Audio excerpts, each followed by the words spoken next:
Hello नमस्कार, मेरा नाम है अपर्णा और आप सभी का स्वागत है मेरे चैनल टैरो वॉरियर हिंदी में। आज मैं वर्गो के लिए करंट फीलिंग्स की रीडिंग करने आई हूँ। ये एक जनरल रीडिंग है। शायद सभी मैसेजेस सभी के साथ रेजोनेट ना हो, वही मैसेजेस लीजिएगा जो आपसे रेजोनेट होता हो, जो नहीं रेजोनेट होता उसे छोड़ दीजिएगा। ये वर्गो सन साइन और कन्या राशि वालों के लिए है। और अगर आपने अब तक मेरे चैनल को सब्सक्राइब नहीं की है तो प्लीज़ सब्सक्राइब कर लीजिए, लाइक कीजिए वीडियोस को, कमेंट कीजिए वीडियोस पर। उसके अलावा पर्सनल अगर आप रीडिंग करना चाहते हो तो आप मुझे कांटेक्ट कर सकते हो। पर्सनल रीडिंग्स पेड रीडिंग्स है, तो आप जब भी मुझे कांटेक्ट करोगे मैं आपको सारी पेमेंट डिटेल्स भेज दूंगी। मेरी कांटेक्ट डिटेल्स इस वक्त स्क्रीन पर है, डिस्क्रिप्शन बॉक्स में है, आप चेक कर सकते हो। और अगर आप मेरे चैनल के मेंबर बनना चाहते हो तो वो लिंक भी आपको डिस्क्रिप्शन बॉक्स में मिल जाएगा। मेंबर बनने से आपको कोई भी वीडियोस के लिए वेट नहीं करना पड़ेगा। सारे वीडियोस आपको तुरंत देखने मिलेगा, जब मैं अपलोड करूंगी आपको वो विजिबल हो जाएगा। तो अब हम चलेंगे आपके रीडिंग की तरफ और देखेंगे आपकी पर्सन की करंट फीलिंग्स, उनकी फ्यूचर एक्शन और इस रिश्ते में आगे क्या होने वाला है। तो वो गो चलिए देखते हैं आपके लिए क्या मैसेजेस आ रही है। आपकी ओवरऑल एनर्जी है एस ऑफ सोर्ड्स और आप जा रहे हो टू ऑफ सोर्ड्स के तरफ। आपके पर्सन की ओवरऑल एनर्जी है वर्ल्ड और फूल के तरफ जा रहे हैं ये। और आप दोनों की करंट सिचुएशन इस वक्त क्या है? करंट सिचुएशन है नाइट ऑफ कॉइन्स और जा रहा है क्वीन ऑफ कॉइन्स के तरफ। तो ये जो डेक मैं यूज कर रही हूँ ये काफ़ी एक अलग तरीके की डेक है। यहाँ पे दो कार्ड्स के बीच की एनर्जी दिखाई देती है, तो थोड़ा सा और हमको डिटेल मिलता है इसमें, तो आप कंफ्यूज ना होइएगा। अगर आप नहीं समझ पा रहे हो तो ये कार्ड्स मैं ऐसे क्यों कह रही हूँ कि एस ऑफ सोर्ड्स और जा रहे हो टू ऑफ सोर्ड्स की तरफ, अगर आपको वो नहीं समझ आता तो आप घबराइएगा नहीं, मैं डेफिनेटली इसे एक्सप्लेन करने वाली हूँ। ओके, तो आप सिर्फ देखिए और जैसे मैं एक्सप्लेन करना शुरू कर दूंगी आप समझ जाओगे कि ये क्या है। तो इस वक्त आप दोनों की सिचुएशन जो है वो है नाइट ऑफ कॉइन्स की और जा रहे हो क्वीन ऑफ कॉइन्स के तरफ। इसका मतलब ये है कि इस वक्त आप दोनों की जो करंट सिचुएशन है उसमें काफ़ी स्टेबिलिटी है, मगर बहुत स्लो प्रोग्रेस है। यानी कि आप दोनों को ऐसा लगेगा कि आप रूटीन में जा रहे हो।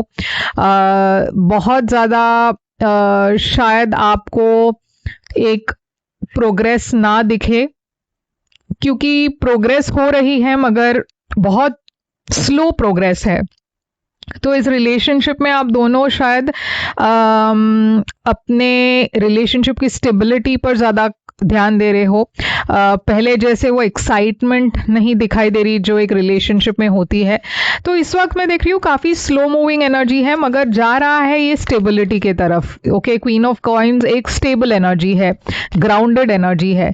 तो चलिए देखते हैं, और बहुत प्रैक्टिकल एनर्जी है। तो आप दोनों की एनर्जी इस वक्त काफ़ी प्रैक्टिकल लग रही है। इस रिलेशनशिप में भी आप दोनों प्रैक्टिकल चीज़ों को ज़्यादा मायने दे रहे हो। मैं देख रही हूँ किंग ऑफ सोर्ड्स है यहाँ पे और पेज ऑफ सोर्ड्स की एनर्जी है। तो आप दोनों, जैसे मैंने कहा, प्रैक्टिकल होकर चीज़ें हैंडल कर रहे हो अपने रिलेशनशिप में। इमोशंस कम है और प्रैक्टिकल चीज़ें ज़्यादा है।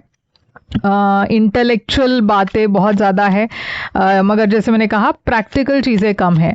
ओके, तो I mean sorry, emotional connection कम लग रही है और प्रैक्टिकल कनेक्शन ज़्यादा लग रहा है। अब यहाँ पे है सिक्स ऑफ सोर्ड्स और सेवन ऑफ सोर्ड्स की एनर्जी। तो ऐसा लग रहा है कि आप दोनों की रिलेशनशिप में काफ़ी उतार चढ़ाव हुए हैं और इस वजह से शायद आप दोनों इस वक्त एक रोमांटिक एनर्जी में नहीं लग रहे हो, ज़्यादा प्रैक्टिकल एनर्जी में हो, क्योंकि आप दोनों चाहते हो कि पहले इस रिलेशनशिप में कुछ स्टेबिलिटी आ जाए। और जब तक वो स्टेबिलिटी नहीं आती है आप दोनों शायद इमोशनली थोड़ा सा डिस्कनेक्टेड ही रहोगे। यहाँ पे सेवन ऑफ सोर्ड्स के तरफ जा रहे हो आप दोनों, तो यहाँ पे एक और चीज़ का आपको ध्यान देना है कि कुछ इश्यूज़ है जो अभी भी है आप दोनों के बीच में। तो आप दोनों स्टेबिलिटी के तरफ जा तो रहे हो, मगर इन इश्यूज को इग्नोर मत कीजिएगा। आगे चलकर आपको इन चीज़ों के बारे में डिस्कस करना होगा और इन्हें सॉल्व करना होगा। मैं देख रही हूँ कि आपकी ओवरऑल एनर्जी है एस ऑफ सोर्ड्स और टू ऑफ सोर्ड्स, तो आप एक नई शुरुआत के तरफ जा रहे हो। डेफिनेटली आपके लाइफ में इस रिलेशनशिप में पहले कुछ स्टैग्नेंट था, आपके तरफ से आपको क्लैरिटी नहीं थी, आपको लग रहा था कुछ भी आगे नहीं बढ़ रहा है इस रिलेशनशिप में, हर चीज में ब्लॉक्स लग रही थी आपको। फाइनली आप एक नई शुरुआत के तरफ जा रहे हो, तो ब्लॉक्स धीरे धीरे से हट रहे हैं इस रिलेशनशिप में, मगर आप जा रहे हो टुवर्ड्स सोच के तरफ। तो आप अभी भी श्योर नहीं हो कि ये रिलेशनशिप कहाँ जाएगा। इमोशनली आपको लग रहा है कि आपको ज़्यादा इस रिलेशनशिप में इन्वेस्ट करना है, आप और ज़्यादा इस पर्सन के साथ समय स्पेंड करना चाहते हो, मगर प्रैक्टिकली कुछ चीज़ें हैं जो आपको लग रहा है कि वर्क नहीं करेगा। तो देखिए, आप उस कंफ्यूजन फेज में हो। सन एनर्जी है, तो बहुत जल्द आपको क्लैरिटी मिलने वाली है, बहुत जल्द आप एक डिसीजन लेने वाले हो, सन और जजमेंट। ओके, तो वो क्लैरिटी आने से आप डिसीजन भी ले पाओगे कि आगे चलकर आपको क्या करना है। क्वीन ऑफ कप्स और किंग ऑफ कप्स की तरफ आप जा रहे हो। तो क्वीन ऑफ कप्स इमोशंस है, लव है, तो ऐसा नहीं है कि आप इस पर्सन को प्यार नहीं करते, मगर इस वक्त शायद आप दोनों के बीच में, क्योंकि प्रॉब्लम्स थी पास्ट में, आप दोनों पहले प्रैक्टिकल चीज़ों को सॉल्व करने की कोशिश कर रहे हो और फिर इमोशनल चीज़ों पर आप बैठोगे। तो मैं देख रही हूँ बहुत प्यार है आपके तरफ और आप आगे बढ़ना चाहते हो इस रिलेशनशिप में। इस पर्सन की ओवरऑल एनर्जी है वर्ल्ड और फूल के तरफ। तो ये पर्सन एक पास्ट साइकिल को कंप्लीट कर चुके और अब ये पर्सन एक नई शुरुआत की तरफ जाना चाहते हैं।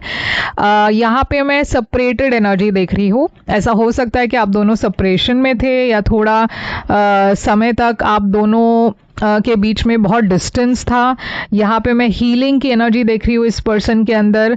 मैं देख रही हूँ कि ये पर्सन बहुत विड्रॉन है, यानी कि पहले जैसे ये पर्सन ओपन अप नहीं हो रहे, बहुत ज़्यादा एक फॉर्मल एनर्जी आ चुकी है आप दोनों के बीच में। तो पास्ट में ऐसा क्या हुआ था आप दोनों के बीच? पास्ट में मैं देख रही हूँ कि मैजिशियन और हाई प्रीस्टेस है। यहाँ पे मैं देख रही हूँ कि कुछ मैनिफेस्टेशन की एनर्जी है मैजिशियन के साथ, मगर मैजिशियन कभी कभार एक ऐसी भी एनर्जी होती है जहाँ जो दिख रहा था वो था नहीं, यानी कि आप दोनों के एनर्जी में आप कुछ करना चाहते थे कुछ और आप कर कुछ और रहे थे। यहाँ पे एक डुअलिटी लग रही है, सीक्रेट्स लग रहा है, यहाँ पे जजमेंट है और वर्ल्ड है। तो डेफिनेटली क्योंकि आप दोनों ओपन अप नहीं हो रहे थे या यहाँ पे एक लैक ऑफ ऑनेस्टी थी आप दोनों के बीच में, शायद आप दोनों को अंदर ही डर था कि ये पता नहीं आगे बढ़ेगा या नहीं। तो उस डर के वजह से आप दोनों एक दूसरे के साथ खुलकर बात नहीं कर पाए या कनेक्ट नहीं कर पाए, मगर यूनिवर्स ने खुद यहाँ पे एक रेवलेशन ले आया और कुछ तो बाहर आया। कुछ चीज़ें आप दोनों के बीच में जो प्रॉब्लम्स थी, इश्यूज थी, वो बाहर आया और आप दोनों को बैठकर इन चीज़ों को एड्रेस करना पड़ा। आप दोनों को बैठकर इन प्रॉब्लम्स को एक्सेप्ट करना पड़ा कि हाँ, इस रिलेशनशिप में कुछ इश्यूज है। मैं देख रही हूँ कि बहुत सारे इश्यूज आप दोनों सॉल्व कर पाए, मगर अभी भी पास्ट में मैं देख रही हूँ एक डर था कि क्योंकि आप दोनों गिव अप नहीं कर रहे थे, आप दोनों कोशिश कर रहे थे इस रिलेशनशिप में आगे बढ़ने की, मगर डेफिनेटली बहुत प्रॉब्लम्स थी पास्ट में। अब इस वक्त आपकी करंट फीलिंग्स इस पर्सन के लिए क्या है? करंट फीलिंग्स आपकी है 8 ऑफ कप्स और 9 ऑफ कप्स के साथ। तो देखिए, कहीं ना कहीं आप अभी भी नाखुश हो। कुछ इश्यूज, जैसे मैंने कहा, अभी भी आपको परेशान कर रही है। आप खुश तो नहीं हो, इमोशनली डिटैच्ड हो इस पर्सन के साथ, मगर आप ये उम्मीद रख रहे हो कि ये पर्सन के साथ मेरी एक फ्यूचर है। तो शायद ये एक फेज है। आप देखिए, बहुत ज़्यादा आइसोलेटेड फील कर रहे हो, बहुत ज़्यादा रिजेक्टेड फील कर रहे हो। आपको लग रहा है ये पर्सन ने आपका साथ नहीं दिया या कहीं ना कहीं इस पर्सन ने आपको डिसअपॉइंट कर दिया। अब ये पर्सन की फीलिंग्स है queen of coins, king of coins के तरफ। ये पर्सन कोशिश कर रहे हैं इस रिलेशनशिप में स्टेबिलिटी ले आने के लिए। आप दोनों के फैमिली भी हो सकती है, यानी कि आप दोनों शायद शादीशुदा हो और शायद आपके बच्चे हैं, ऐसा भी हो सकता है। मगर ये पर्सन काफ़ी कुछ छुपा रहे हैं। 7 ऑफ सोर्ड्स, ये पर्सन ऑनेस्ट नहीं है अपने फीलिंग्स को लेकर। जैसे मैंने कहा, कुछ चीज़ें वो मन में ही रखते हैं, शेयर नहीं करते, और इस वजह से बहुत मिसअंडरस्टैंडिंग्स होती है आप दोनों के बीच में। 7 ऑफ सोर्ड्स करंट फीलिंग्स में डेफिनेटली कुछ ऐसी बातें हैं जो या तो वो छुपा रहे हैं या फिर उनको लग रहा है कि आप छुपा रहे हो। और यहाँ पे है 7 ऑफ वॉन्ड्स और 8 ऑफ वॉन्ड्स, और इसके वजह से काफ़ी ब्लॉक्स इस रिलेशनशिप में मैं देख रही हूँ। ये पर्सन को लग रहा है कि यहाँ पे काफ़ी चैलेंजेस है, इस रिलेशनशिप में काफ़ी कुछ ब्लॉक्ड है। अब आपकी इंटेंशन इस रिलेशनशिप को लेकर क्या है? आप सोच रहे हो कि आप एक हैप्पी फैमिली चाहते हो और यहाँ पे आप एक नई बिगनिंग चाहते हो। आपके तरफ से, जैसे मैंने कहा, आप इस पर्सन से काफ़ी प्यार करते हो। इस पर्सन की इंटेंशन है किंग ऑफ वॉन्ड्स और पेज ऑफ वॉन्ड्स के तरफ, यानी कि ये पर्सन एक्शन लेने के लिए तैयार है और इस रिलेशनशिप में वो एक नई शुरुआत चाहते हैं। अगर आप शादीशुदा हो और अगर आपके बच्चे नहीं हैं तो ये पर्सन शायद एक बच्चे के लिए कोशिश कर रहे हैं, ट्राई करना चाहते हैं। मगर हाँ, इस रिलेशनशिप में फिर से वो पैशन चाहते हैं जो पहले था और अब नहीं है। आपकी एक्शन है 10 ऑफ वॉन्ड्स और आप जा रहे हो एस ऑफ वॉन्ड्स की तरफ। तो आप देखिए, पास्ट की बातों को लेट गो करने के लिए तैयार हो और एक नई शुरुआत की तरफ आप जा रहे हो। ये पर्सन की एक्शन है मून और सन। ये पर्सन जो अपने फीलिंग्स इस वक्त छुपा रहे थे, अब तक वो अपने फीलिंग्स को लेकर बहुत सीक्रेटिव थे। उनके लाइफ में भी जो हो रहा है आपको शायद पूरी तरीके से पता भी नहीं होगा ये पर्सन क्या सोच रहे हैं।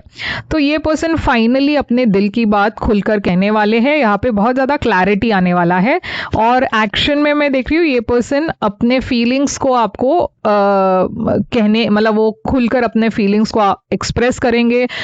जो छुपी हुई बातें हैं वो भी आपसे कहना चाहेंगे। आउटकम है यहाँ पे 9 ऑफ सोर्ड्स और 10 ऑफ सोर्ड्स।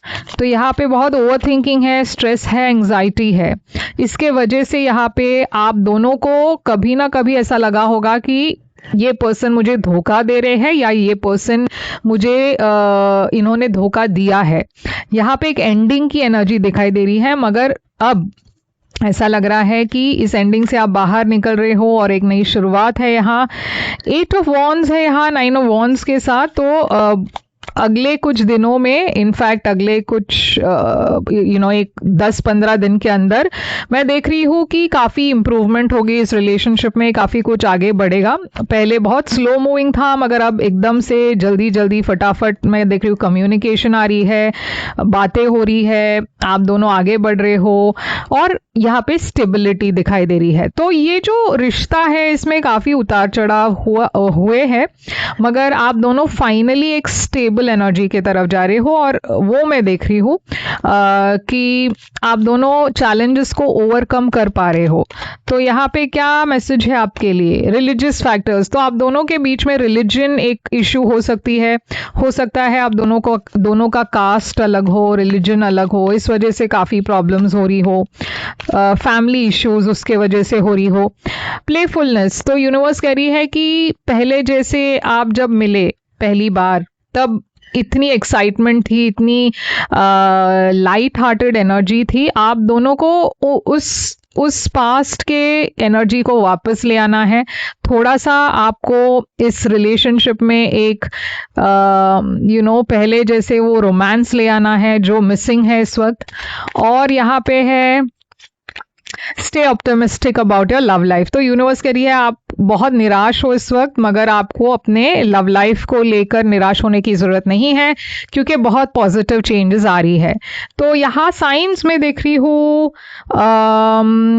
फायर साइंस है काफ़ी, एरीज, लियो, सैजिटेरियस है और टॉरस, वर्गो, कैप्रिकॉन है, एक्वेरियस, लिब्रा, जम, काफ़ी साइंस है यहाँ पे। मैं सब साइंस नहीं मेंशन करना चाहूँगी क्योंकि लगभग सारे साइंस तो दिखाई दे रहे हैं।